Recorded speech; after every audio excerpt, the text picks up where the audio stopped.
Hello. Yeah, go see this film. Now. If now is not available, then sooner, more preferably than later.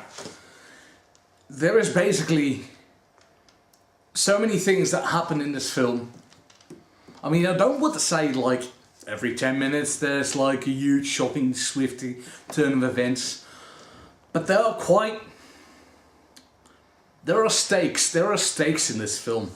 Avengers Infinity War. People die, okay? Now I'm not gonna spoil anything in the film, I hope. I'm not gonna give you spoilers. No. Go see this film. Do the intro thing. Dutchman versus Avengers Infinity War.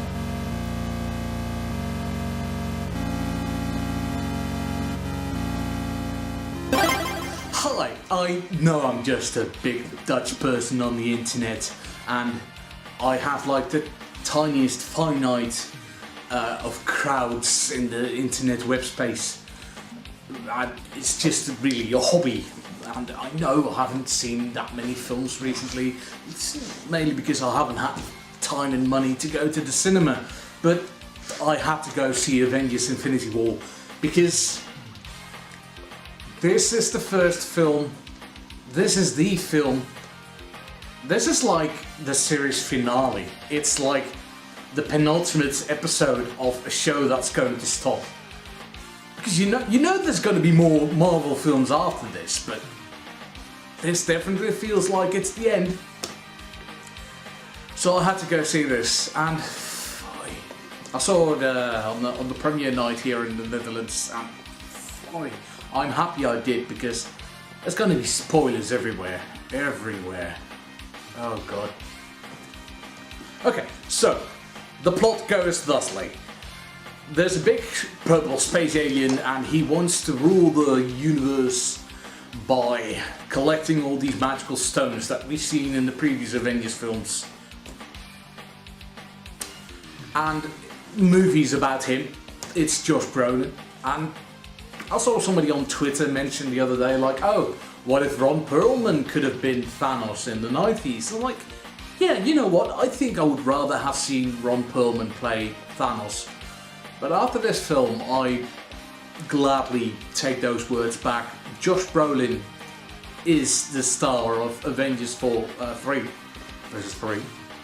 This film is Thanos, guest starring Thor, who gets the most screen time and prominence after that, guest starring some other Avengers.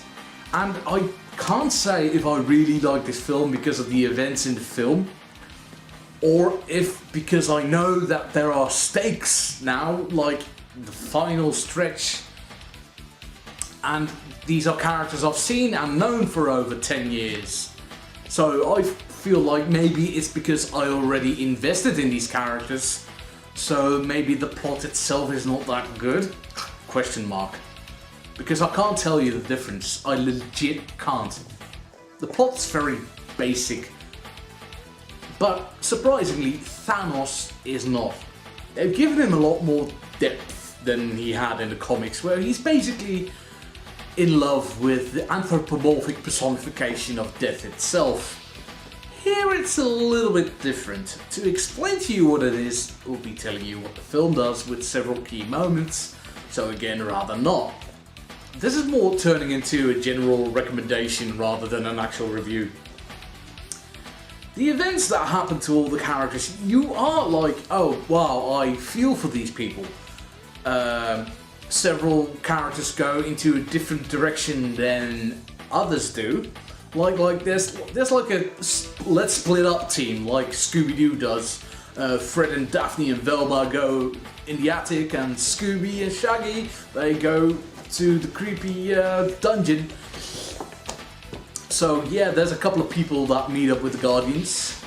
So the Guardians of the Galaxy are in this film as well.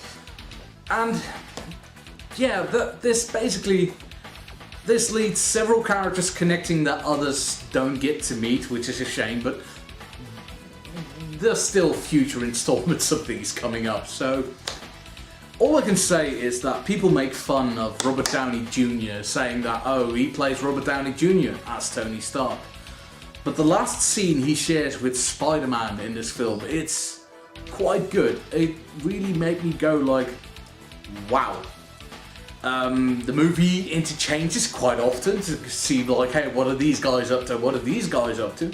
And this can get annoying because the moment you're like, oh yeah, we're finally getting somewhere now, then all of a sudden you're back in Wakanda and you're like, but I wanted to see what those guys were doing. Those guys over there in space. Yeah, I wanted to see what they were doing. But no, you don't always get to choose. I have exclaimed a few times like no in the cinema, and at one point somebody actually shouted fuck, and it wasn't me. So I'm not the only one, but everybody gets a good deal of screen time. Even, you know, there's some minor characters that you're like, hey, I'm glad to have seen those as well. It said it was a very self-contained film. They said it was going to be a very self-contained film. I don't necessarily agree. It's definitely a part 1 of 2. And it's going to be, has to be, a very good 2 to match up to this part 1. But yeah, that's not up to me, is it? So the next films in the Marvel Cinematic Universe are one set in the past and one set that happens alongside this or earlier on, because Ant-Man and Wasp is not going to take place, you know, during the Avengers, and Captain Marvel is set up in the 90s.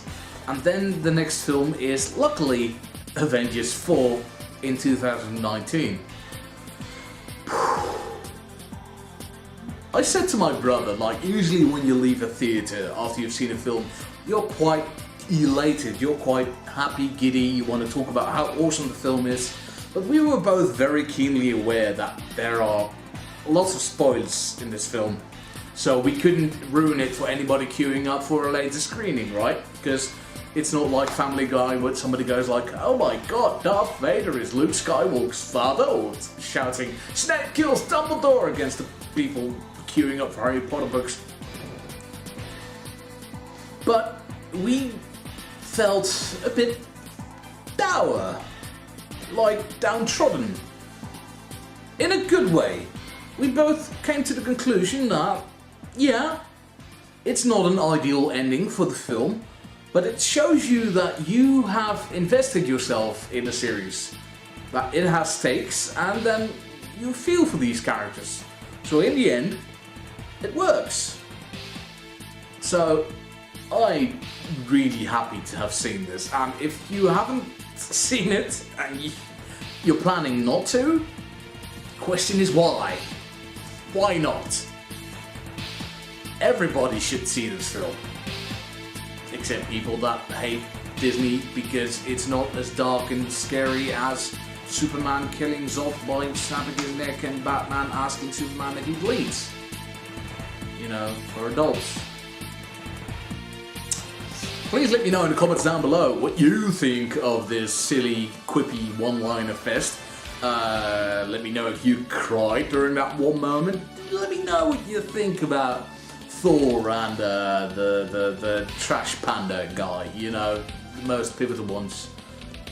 And just hurl some insults at me, because I obviously have been bribed by Disney, you know, getting a check soon, because I'll say this is probably my favourite Avengers film, well, since the first one. I haven't seen, it's probably better than that one. Maybe I'm still high, like the after film high. Follow me on social medias. I've got Facebook's, MySpace's, Goodreads. I'm gonna get rid of Facebook, so follow me on Twitter. Do that. And I hope to see you soon.